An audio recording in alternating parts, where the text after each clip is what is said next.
grand, relaxing Sunday afternoon here. And I was thinking the last few days of an old friend of mine from home, the Wimpy Dunn. We lost him there not so long ago.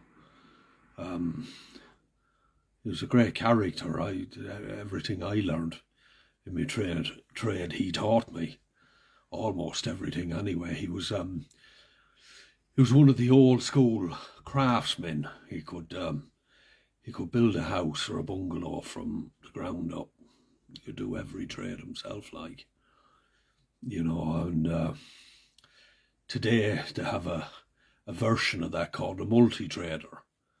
But these boys wouldn't hold a candle to the Wimpy. The Wimpy was a great tradesman, but I started my working life with him, and the 4 years I worked with him, I loved every minute of it.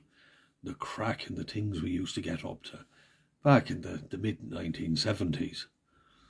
But I remember we were doing an extension on the castle in the village of Turles Pass in County Westmeath, my home village.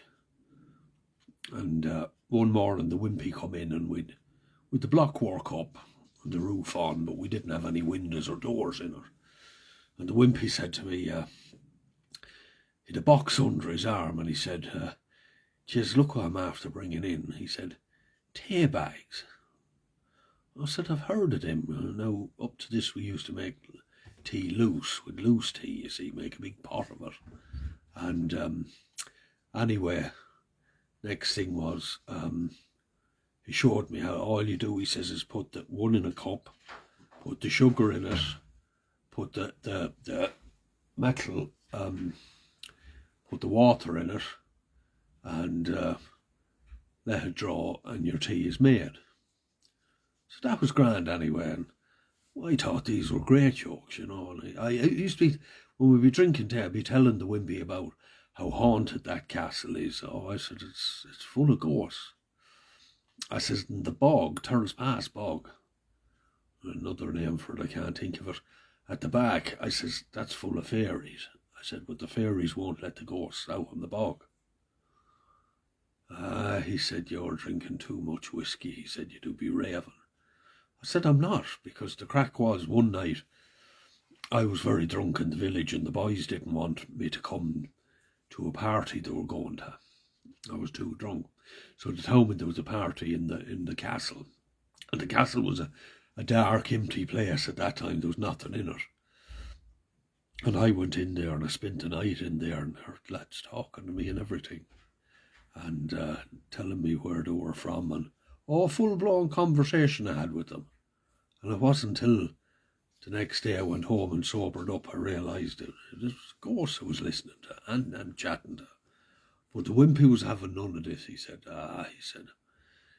"You're absolutely raving." But anyway, there was a farmer that farmed land at the back, Pete Flynn, and Pete come in one day, and we'd been using these tea bags maybe 3 months, and tea every hour. And when finished with the tea bags, wouldn't I flick them out the open window, you see? And there was a great big pile of them outside, about the full of a barra, full of them, and blue mow growing out of them and everything. But this farmer come in for the chat one morning, and he said, Nicky Fury, he said, "I had 150 bales of hay out there yesterday, I put," he said, "and every one of them's cut," he said, "and my hay's blowing all over the bog." He says, "Was that you, blackguard?" And I says, "Don't be raving." I says, "What would I think? I've nothing better to do when I go round cutting bale and twine." I said, "That's the fairies." I said, "You don't want you putting it all there." He said, you're raving." I said, "I'm not." I said, "This castle's haunted and everything." And I noticed him looking out the window. He seen this big pile of stuff. Now, he was an old bachelor man. He lived with his brother. I don't think a woman ever set foot in the house. And he's out looking at the window, this heap of old used hay bags out the window. And the Wimpy went out to the car to get some tools anyway. And when he was gone, Pete Flynn, the farmer, said to me, he says, Nicky Fury, he says, what's them yolks out the window? He said, is that drugs growing up out of the ground? No, Pete, I said, that's not drugs. Is it sex yolks? He said, no, Pete, they're not condoms. No. What are they? I said, they're tea bags. And I showed him the tea bag, and I made him a cup of tea with a tea bag.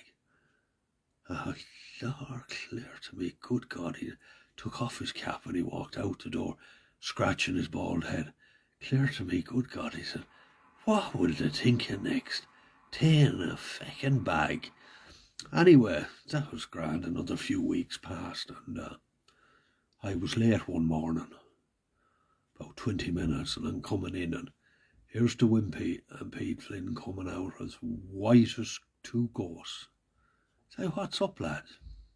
The Wimpy couldn't talk, and the Pete Flynn goes, oh, jeez, he said, that place is haunted. He said, that's not right in there. Don't go in there, he said. And off the wind. Oh, straight in I goes. And as true as I'm sitting here, there, right on where we were working in the extension, wasn't there Wimpy's work trousers standing up on their own, like there was a lad in them, but there was nobody in them. I just say that's a ghost for certain.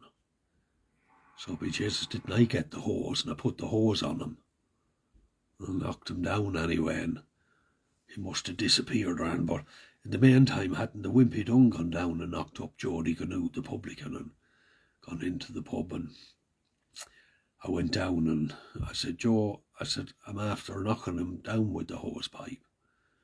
I said, your trousers are up there now, whenever you're ready. We'll make a start. Oh, no. Says Joe, I'm not going up there, no. And see them feckin' trousers, he says, take them and go up the bog, he said, and dig a hole 6 foot deep and bury them. I don't ever want to see them again. Wasn't that shocking? And I had to do that.